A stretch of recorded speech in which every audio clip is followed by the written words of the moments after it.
somehow we've weathered and witnessed a nation that isn't broken, but simply unfinished. We, the successors of a country and a time where a skinny black girl descended from slaves and raised by a single mother can dream of becoming president, only to find herself reciting for one.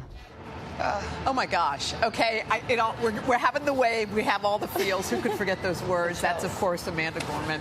She captivated the world back in January. She became the youngest inaugural poet ever. Well, since then, she's become the first poet to perform at the Super Bowl. She co-chaired the Met Gala, look at you, and she was named a #1 New York Times best-selling author. I haven't even said half the things you've done. No, I know. And now, by the way, she's out with her debut book. It's a picture book. It's called Change Sings. We are delighted to have Amanda with us. Hi. Amanda, there's so much to discuss. This book is absolutely beautiful, but boy, have you been on a whirlwind. I mean, you kind of captivated the nation back in January.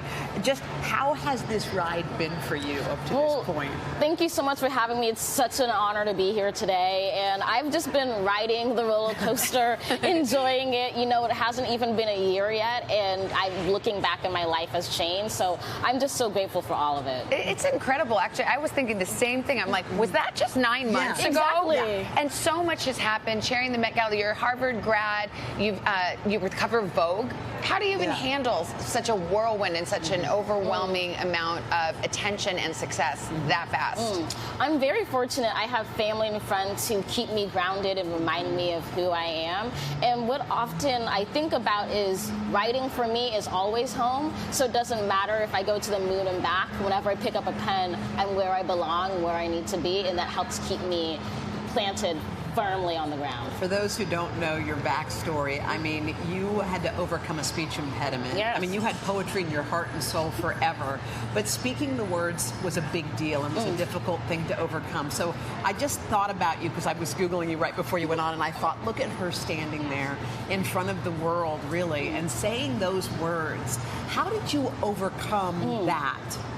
To be able to perform that way? Well, honestly, it took years and years of practice, speech therapy to overcome my speech impediment. I mean, I remember being 20 years old, so this is like 3 years ago, and still not even being able to really fully say my last name. And so I had to put in the work, the labor. I listened to Hamilton a lot and tried to rap with the actors. And over time, that not only kind of engaged my love for poetry, but engaged my love for my own voice to the point that I could have a stage and could hear it with love and acceptance. I also love about you, Amanda, that you know that you want to run for president one day. You know the year it's going to happen when you become eligible. What is it, 2036? Yes. Yeah, just checking. You knew. And you know that for some people you go, oh my gosh, she already has those political ambitions.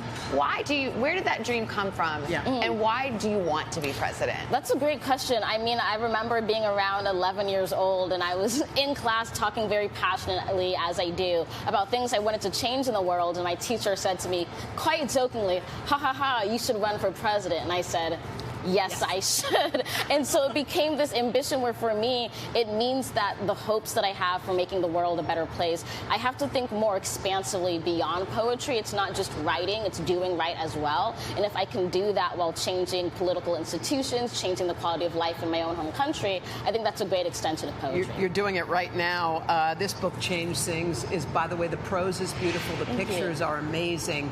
What do you hope people take away from this book? It means so much to see it. This has been like 4 years in the making, so it means so much. For me, I wanted to write a children's book in which young readers can see themselves as real agents of change within the world. I was speaking with so many family members and guardians who asked me, how do I talk about the world with my child? And I said, first and foremost, by highlighting how important they are to our future. And that's really the core of the message of Change Sings. Well, it's just so beautiful. And you wrote this well before the inauguration. Yes. Well before you were a household name. Well before you were on the cover of Vogue. Wait, I do think we have the video now. Let's just see your mama, because she's so proud of you. Oh my gosh. Amanda. Absolutely gorgeous. That's my daughter. That's my daughter. Yes, it is. I love that. Amanda, Thank you. you make everybody proud. Thank you so much. The book is called Change Sings, and it's out right now. Pick it up. Our girls love it. So yours will too.